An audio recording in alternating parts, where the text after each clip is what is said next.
sant yàlla.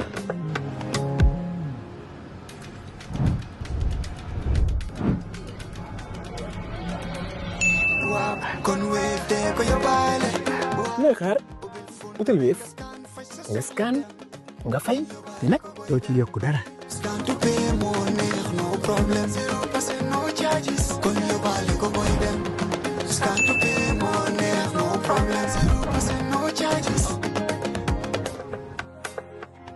Jar Oil, the company, have filling stations across the country, and our rates are relatively cheaper than anyone else across the country.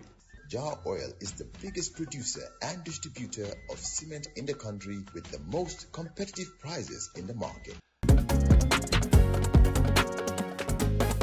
In the Gambia, we all move to different paces. Time is money, convenience is power, and now both are in your hands. No more long lines, no more late payments, no more missed chances. Not anymore. Because now the Gambia has its own super app, Zap. One app, one tap, endless convenience. Send money instantly, pay your bills in seconds, shop without borders, pay your rides, order your meal, buy your ticket, deposit and withdraw money for absolutely free. No extra charges, no hidden fees, only on Zap Super App. This is not just convenience. This is confidence. This is the future in your hands. And the best part, Zap is born right here. Built for us, designed for every Gambian home, every Gambian dream. So don't wait in the past. Step into the future. Download Zap today on App Store and Play Store and enjoy endless free services. Call us today on our toll-free number 1666 or on 260-0001. Zap, all in one, all for you. Tap in, zap in.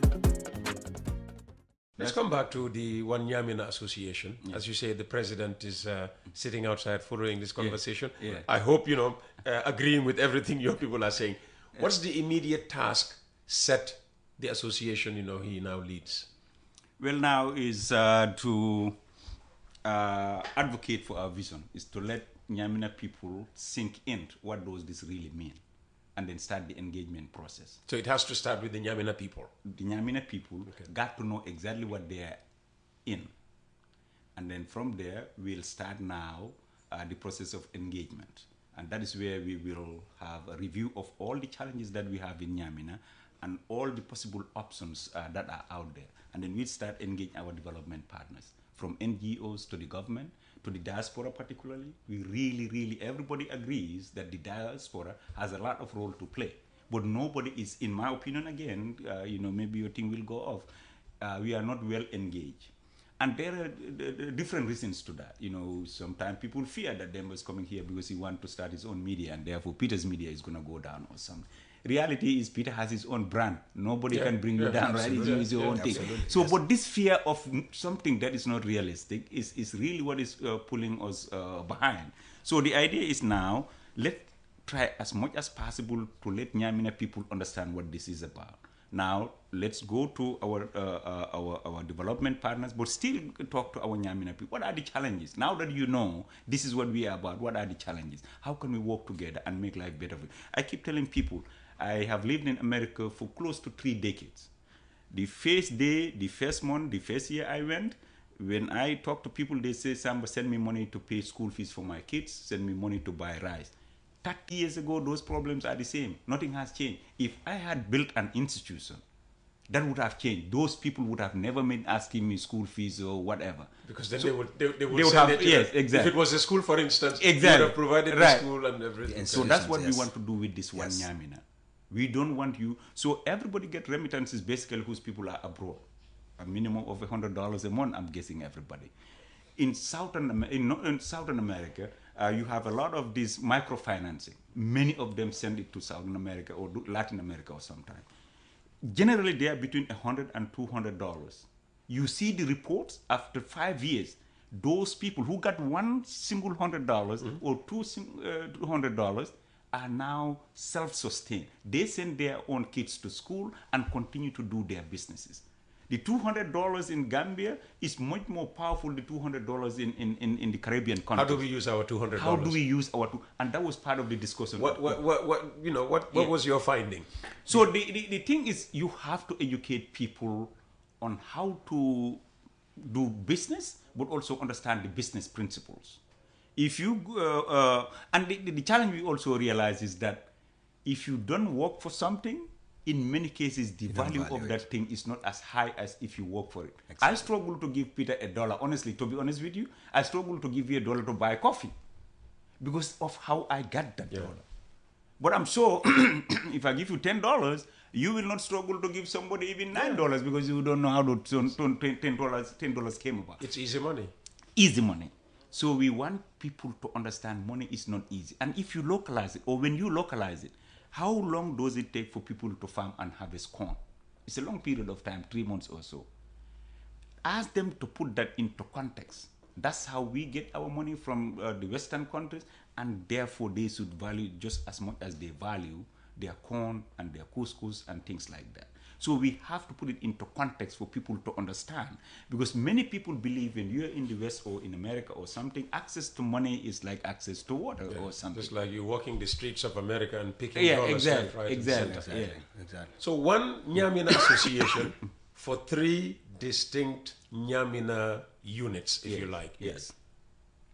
When this association is up and running, where will the first project be? How will you decide where to, begin? Do the 3 Nyaminas have, similar problems, development challenges? I think we have the same problems, pretty much. Access is a problem, water is a problem. So if you look at the executive committee that has been elected, and we have 2 structures. There's one executive committee elected, and there's one oversight body. Every Nyamina is represented, 2 or 3 people in that committee. Every group, every Nyamina is represented. That's how we divide the whole thing, to make sure that everybody, obviously everything has to start somewhere. So which is the main decision making? So we have the executive, right? You can so the way the structure is, we have, if you follow, rules making, is one of a rule committee in any structure is one of the most powerful thing. Right. The constitution of the Gambia, maybe if you fold this 3 times, that's what you get as a constitution of a whole country, right? Seriously? American. Have you ever seen the Gambian constitution? No, the American constitution. The American constitution. The American constitution. Yes. You put it in your pocket. So you put it in your pocket and go anywhere. You just hand it. My phone is way bigger than the American constitution. Okay. And America has been in existence also for the past 400 years or so. With all their, powerful amendments. Exactly. Oh, and then, but the other thing, that's where I was driving at. Despite it's been a state or a country for the past 400 years, guess how many times their constitution has been amended? How many times? 15. 15. 15. Jammeh alone tampered with the 1950 constitution more than 50 times. Yes. That's one advice that I gave the executive. Tell them. When they met yesterday, I went to that meeting and tell them this. 2 things I don't want to hear at meetings is the budget and the constitution. Oh, you'll definitely hear about the budget. But that's where they waste the time. No, I don't want. So the budget also, the way things work, and that's why I keep telling them, me and you, we cannot audit each other here at the radio. We cannot audit each other at a meeting that is supposed to focus on development. That is why you have treasurers, that's why you have auditors, that's why you have your accountant department, that's why you have a legal department and stuff. That's their work. Your focus is to work, not to bring all this unnecessary technical thing. Because they had a meeting in the morning and that was one, I said, look, the constitution and the money put aside, let the experts deal with that. If you guys want to spend time every day saying constitution A, constitution B should be amended, go make the rules. A constitution is meant to be interpreted. You cannot get it clearly. For example, America say only natural born citizens can be president. Samba think I can be president. You think? I think. Because that has not been challenged. What is a natural born in terms of the American context? And how does that impact an immigrant who naturalized into America? That has never been tested. But it's what the Constitution says. So do you want to spend the 100 years talking about what it means to be a natural? No. You go to the Supreme Court of the United States and they adjudicate it, then it's done. Okay. But you want to spend that in every institution in the United States? No. So don't spend 1,000,001 hours trying to debate a thing. also when it comes to finance, if you have it on the agenda, let the treasurer come and say, for income is this, for expense is this, for balance is this, and so do you have any question? No. If you have question, you ask. But don't debate that, oh, I heard that you gave $20 to Peter, but I think it's only $5 that was accounted. How can you deal with a situation? That is pettiness. It's not really working and doing accountability. In a meeting situation. In a meeting situation, that is not where it comes. Allow the auditors to do their job and come up in with the that. constitution, even this constitution, and I keep telling people, I really don't understand. I've asked this to people like Uncle D and others. Why is it that Gambia always talking about constitution? Why I have not been able to understand it. Why is it that we always are talking about the constitution? It's the mother of all laws. But we have the law. We have a constitution. If I disagree with the time limit, that is where the focus should be. It's not to write it from A to Z again. That's what the constitutional thing who went to America and all over the place meeting people did, is to write it from A to Z. You disagree, you think there should be time limit, let's focus on time limit. But anytime we, at least from what I see in Gambia, deal with the constitution, we are dealing with it from A to Z. The American constitution are only 15 and so those are amendments. There was no need to go into a new constitution writing commission and Exactly. all of that. The 1997 constitution that Exactly. doesn't address the issue of term limits, discuss term limits and factor it into the... And just imagine if it was only time limit we were dealing with since Barrow came. By now, that would have been sorted. That would have been sorted out. That would have been sorted. But we refuse because to we are surviving as a country still with the 1997 constitution. Exactly. So the constitution is there as a guiding legal document. Right. So the country can function as an independent nation with legal. So let's come back to these two structures that you have. Yeah. You have this one where every, Nyamina has two representatives? 2 or 3. And then you have this executive body. And I'm asking, which of them, So there is nothing like the supreme thing. And that's one thing I hate and that's one thing I advocate. I don't like to be called Honorable Samba. Even though realistically that's a title I can carry as an elected member, right? Yeah, but you still submit to a certain authority. Right. Yeah, I do submit to a certain authority, Yeah. but I don't like too many titles. Here in the Gambia, I either call you Mr. Gomez or Uncle Peter or, Dr. something or Professor something. Yeah. To me, Yeah. that takes you at a different level. Call me Samba. Don't call me Lord Mayor of Kanifing. Don't call me Lord Mayor of anything. Call me. Those are titles that you can put on a piece of paper. How many people call Donald Trump President Donald Trump?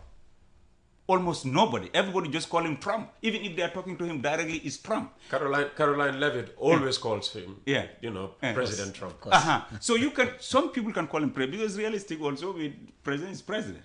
But this idea of titles that I am the president and therefore everybody must look to me as the supreme head of the executive, that is not where the focus should be. But that's what the Constitution says. No, the Constitution says you are the head, but the Constitution does not mean you have any extraordinary powers outside of the presidents. But what I'm trying to say is when we glorify titles, then we diminish anything less than those titles. And that shouldn't be the case, in my opinion. Okay. I like just to be... somebody asked me at the event, should I address you as Mr. So-and-so? And said, no, just call me Samba, it's good enough. I don't even want to be called Mr. Baldeh. Just call me Samba. That is simple. And I'll always be Samba. Okay. Right? Okay. So the focus, Peter, here exactly. You have these two organs. Yeah. I mean, they can't have equal powers. No. Otherwise, So that's just unnecessarily replicating. No.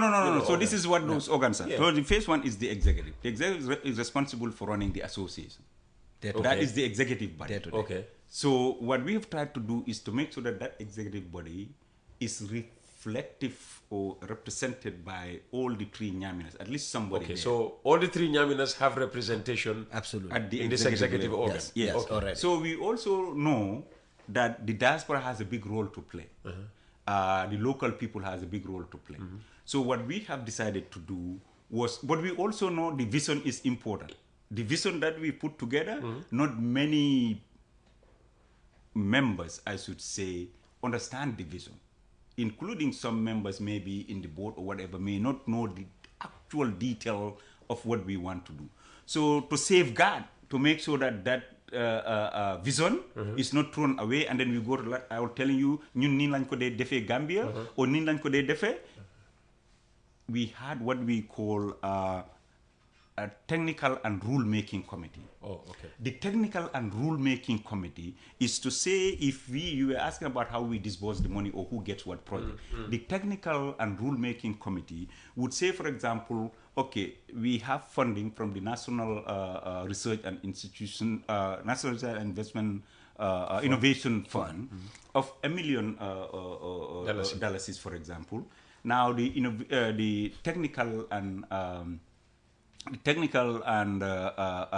rule-making committee will come and say, this is how we are going to implement that funding in Nyamina. Membership to the association is important. So if you apply to get some of that funding, let's say Demba said we have the same problems all over. So let's say Gisadi has a problem with the crossing at Kung, and they submit a proposal. Somebody in Jareng submit something, they need a boat that would help their fishermen or something. Somebody in Kudang submitted something towards rice farming and stuff like that. So all those things come. What we will do with that technical committee is to help create the rules through which this funding can be disbursed. Because say, for example, naturally, I'll always be biased towards Choya. It's my village. Yeah. Demba may be biased towards Nyamina and his village. And Demba may be powerful enough to convince over 50% of the members who are making a decision, right? But if we have tools in place that Demba cannot manipulate, then Demba, no matter how powerful he is, he cannot manipulate that. Yeah. And so that's where that committee comes. We also have other subcommittees, finance, audits, and all those committees still do exist. But these are the two committees that want to maintain checks and balances. And to make sure that there is fairness. So this is more or less like a think tank group. Okay. This is like the expert group that is going to tap into funding, going to tap into communications and things like that. The executive would focus provide on guidance as to how the executive should go about implementing. Exactly. So the elected body would focus on governance and delivery. That's really sometimes that's where everything is missed. People are not focused on governance or delivery. Governance is so important, but this other body that makes sure that they have the knowledge bank, they have the expertise, they have the consultations, they have all that, and then they bring it to the executive body and say, this is what we have, this is what you guys need to discuss, and then let's try to see to implement this. I think it's a powerful way of handling things, and this is why the executive can do whatever they want. And have you decided how the different Nyaminas go about applying for funding? So when that's why we call it one Nyamina. When for example, the example I gave about the funding, when the funding, if a funding is available, everybody apply as a community. So when they apply, we look at it. So some of these, a good example, it would be membership. So let's say your village is Choya, you apply to get a borehole for I don't know, $1,000 or something. But only one person in Choya is a member of the association. It's a paid member, because it's not just because you are Nyamina, you are a member of the group. So those membership is not automatic. Membership is we are asking people to pay for membership. That does not mean if you are in Nyamina you cannot participate, but you go with membership come benefits, right? So if only one person paid in Choya, so we are saying we are rolling these funds out. These are the criteria on the substance of the project. When say it's a life and death thing, the substance of it, let's say is 50 points. Because we are going to weigh this to see who gets the highest point, and then that will be project 1, second highest, project 2, second next to that, project 2. So let's say the core essence of the project is 50 points. How really needed it is. The second score may be about membership.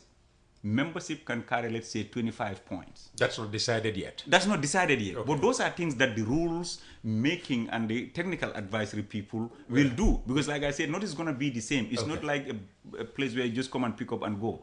It's a place where we follow a process. And process for me and many of us is really important. So then we'll say membership is 25%. To say that if your membership, you have only one person, we can aggregate it or calculate it of the other villages that submitted, then you have 2 points, 3 points, 5 points, but you are not getting the 25. So at the end of the day, if somebody scores 100 points and you score 80 points, the 100 points is the project. It's not because Samba's from Choya, therefore it got to be Choya. It's because Samba's Choya has not done well in terms of really working with the association, but also meeting the requirement for the funds to be released to them.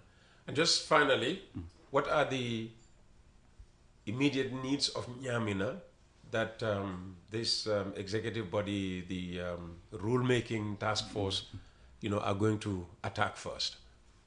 I was emotional about it when we actually the national think tank, the Innovation Fund, Dr. Sala and others, they did a little survey, in the room, asking people what their problems are. Yeah. And I was sitting there, right, being really emotional because of a laundry list of problems that we have. So I cannot sit here and tell you, really what is it.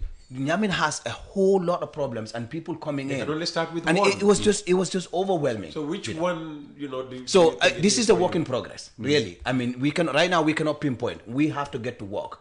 We're going to get to work and find out what are the immediate needs. I can see water topping the bill. Yeah, I mean, water is a basic human right, right? I mean, there are fundamental things that are basic human rights that every citizen should have access to. There's no question about. Yeah, but your people don't have access to water. They don't. Actually, the National Assembly member said that every village has a well, so they do have access to water. It's not enough. Is he right? He's right. They do have access to water. It's not enough. Having access to the stream doesn't mean you don't have access to water. You have access to water to the stream, but the stream is dirty, right? You have access to garden, but the garden has one tank, and it's not enough. The primary schools, the schools don't have enough access to enough water. That's what it is. They have access. Having access is not enough. It has to make an impact. So right now we have to get back to work. Really, this is we're hitting the ground running. We're gonna get to work and we're gonna start doing things, and we're challenging citizens of Nyamina, especially those in the diaspora and those who are here too are successful too. Come in and we work together. That's what we're challenging here. This is not about Samba, it's not about Demba, it's not about this group or that group. It's about all of us as Nyamina and our people. We're going to get to work. After this studio here, we're getting to work. And the president is sitting outside, we're going to engage him. He will come on the program. Okay. Yes. I can step in and So this is the thing. If I tell you the phase project is going to be a borehole at Gisadi, I may be lying to you. But then that is not a representation of the people. What we can tell you is what people told us. One big challenge that they have in the Nyamina West is the crossing point at Kung towards Gisadi Ferry. People are struggling to cross there, and trade is very important between the north and southern bank. Right. Just like they built the bridge, Soma and Farafin. Senegambia bridge. Senegal saw the need, Gambia saw the need, they put it together. We have seen the need. It's urgent. But I cannot tell you that's going to be the phase project. The other thing that Demba was saying, the laundry list of things that needs to happen, is access to water. We cannot tell you village A is the one who is going to get the phase borehole or village this, but we know water is high priority. The other thing that we talked about is employment for our young people and skills training for our young people. Right. That is super important. We talked about when we were there that one thing we want to do is to have a skill center that would train people on auto mechanics, that would train people on carpentry, that would train people on tie and dye, that would make people, instead of me, Samba, coming to work here in Banjul, do I sit in Choya and work there, so that when I'm done, I go to my farm and do my farming, or go after my cattle and go enjoy something in the bush or something. So we cannot tell you tomorrow this is going to be project number one. But these are the challenges that we have in Nyamina, and these are the challenges that we want to address. But we are not just only addressing them emotionally. We have to address them sustainably and sincerely. And that's where I'm telling you, we'll put these tools in place to make sure that everything that we do, what is going to be difficult is for people to see Samba to be fair. And if they see me remotely not fair, Demba remotely not fair, Sambanget remotely not fair, then they will start to disconnect. And if they can justify that to anybody, then that's the end of it. Absolutely. And that's one reason also, Peter, we refuse to serve on the executive. We all told each other, no matter how interested you are, if you have to be part of this process to put it to, you cannot serve on the board, because from now on, you will set your mind how you will be on that executive. So all of us who have been working on this to put it together, none of us is serving on the executive. These people have to be independent and do their stuff. We give them the legal and the technical, particularly guidance that they need to be successful. And we are challenging them that you have the opportunity to make something that has never been made. But I, Samba, will be the first person you will hate, because I'll not let you go astray, and I'll ask the questions. You're just scaring the hell out of the president who's sitting out there now wondering, why did I take this job? If this is, right. And it is voluntary too. Accountability level I'll be subjected to. Right. Gentlemen, listen, talking to you, we can spend the next week here and you will not finish talking. It just shows, how much this means Absolutely. To the both of you. Just some final words, lessons for other regions of the Gambia to draw from. I could go and start something for Dipakunda, Latrikunda, and Serekunda. Yeah. So Demba, you want Yeah, we're proud of the Nyamina people. They sort up. Really, they sort up, to really and interested. So we're trying to. Well, two of them are not from Nyamina. No, all of them are. Bubakar saw my reporter and our SJalo. They're not from Nyamina, but we're very, very proud of the people that came in and they're taking ownership of this. And we pledge that, we're going to work with them. We're going to do everything possible, to make things happen for our. And again, we're challenging other citizens of Nyamina, a whole lot of them outside, really, to join on this bandwagon and to make sure that we make a difference in our people's lives. It's not going to be easy, but failure is not an option.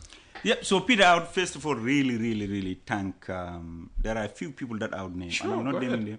So since this thing started, there are people who's committed their time and make sure that this is successful. One, Jibril Lee, he's from Gisadi. He also resides in the United States. I don't know if you hear the Lee family or the Lee something, but he's a part of them. He's put Which one, the Lee of Bakau or where? No, the Lee of Nyamina. Yes. Nyamina, okay. Yeah. So he's put every effort that he could to make sure that this is successful. The other person, and he's based in Seattle, Washington, is Jai Ejalo from Nyani Kunda. He's based in the United Kingdom. He's also invested everything. Both Jibril and Jai are also I thought you said he was in Seattle. No, Jibril is in Seattle. Okay. Jai Ejalo from Nyani Kunda. He's in the United Kingdom. He's in the United All Kingdom. Right. He too is in town. All of us went to the launching. Okay. And then the other people that I want to, Demba obviously is here, are the new executive members. Samba, is outside, will not been able to join us because of the crowd limitation here. And his executive. I want to thank the diaspora generally. I cannot name all of them, but they've been very supportive, almost donating all the money. We spent a lot of money to put this together, and we still have some good chunk of money to get things started. And so I thank everybody. Also, there are local people who really supported this. But I also want to thank the CRR governor, who really opened his district or division to us to do this business with him. So thank you to him. I also want to thank all our 3 National Assembly members for taking the time to be there. They could have gone to, I understand that either, and when I confuse them, don't blame me, but either NPP or the government had an event going on. But they choose to be with us all throughout until when... It's very difficult to divorce the two, Right, as Dr. Sise said on this program. Okay, very good. Okay. So make the mistake. Yes, okay, very good. So they were there from morning until when Jaliba was playing. So we really, as an elected member in the United States, if I give you 30 minutes, that's a lot of time. Yeah. So the fact that they spend all that time with us, really, I want to say thank you to them. And also to our city council members, Maimuna Jallo, Honorable Maimuna Jallo, and many of our colleagues. We are also there all through, and Maimuna actually is the vice president of this group, which is also super intelligent, super good. She's a woman, is involved in local activism and stuff like that. But she's also from Nyamina, who's very committed to this thing. Then I also want to thank all the chiefs in the Nyamina, 3 Nyaminas. Really. Oh, so each Nyamina has its own chief? Yes. Each Nyamina has its own chief.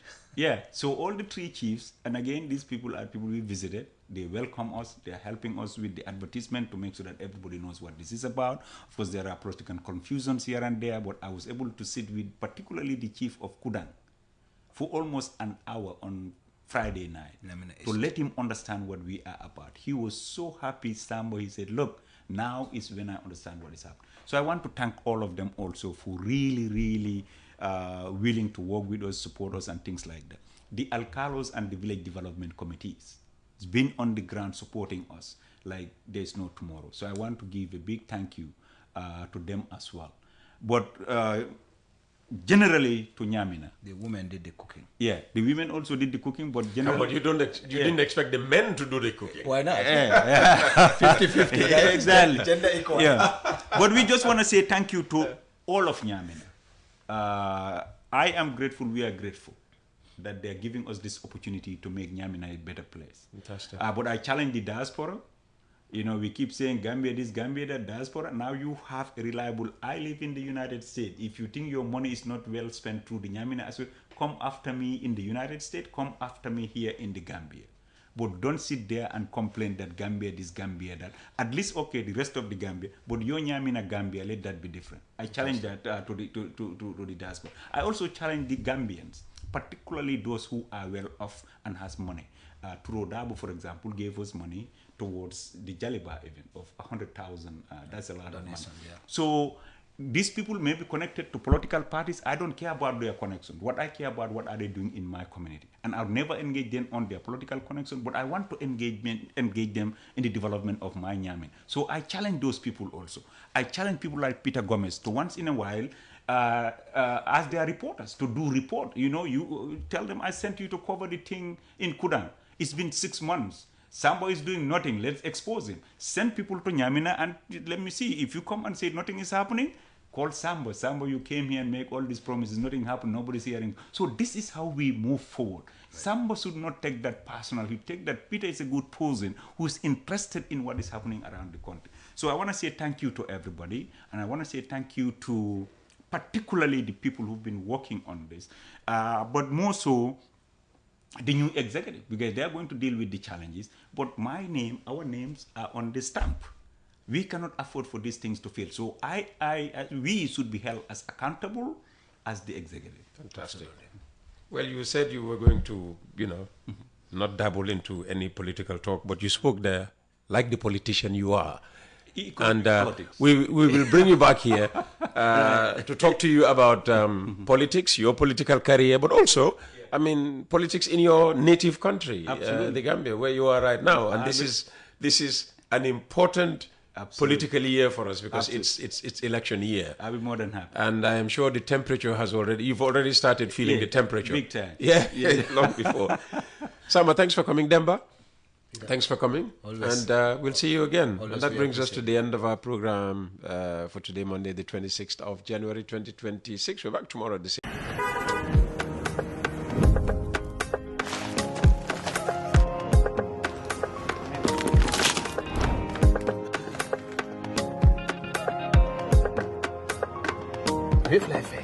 Sant yàlla.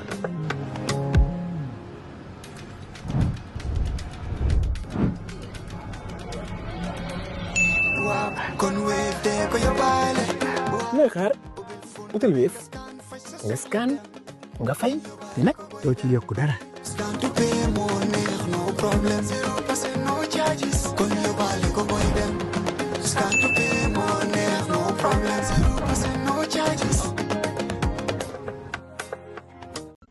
Oil. The company have filling stations across the country, and our rates are relatively cheaper than anyone else across the country. Jar Oil is the biggest producer and distributor of cement in the country with the most competitive prices in the market. In the Gambia, we all move to different paces. Time is money, convenience is power, and now both are in your hands. No more long lines, no more late payments, no more missed chances, not anymore. Because now the Gambia has its own super app, Zap. One app, one tap, endless convenience. Send money instantly, pay your bills in seconds, shop without borders, pay your rides, order your meal, buy your ticket, deposit and withdraw money for absolutely free. No extra charges, no hidden fees, only on Zap Super App. This is not just convenience. This is confidence. This is the future in your hands. And the best part, Zap is born right here. Built for us, designed for every Gambian home, every Gambian dream. So don't wait in the past. Step into the future. Download Zap today on App Store and Play Store and enjoy endless free services. Call us today on our toll-free number 1666 or on 260-0001. Zap. All in one. All for you. Tap in. Zap in.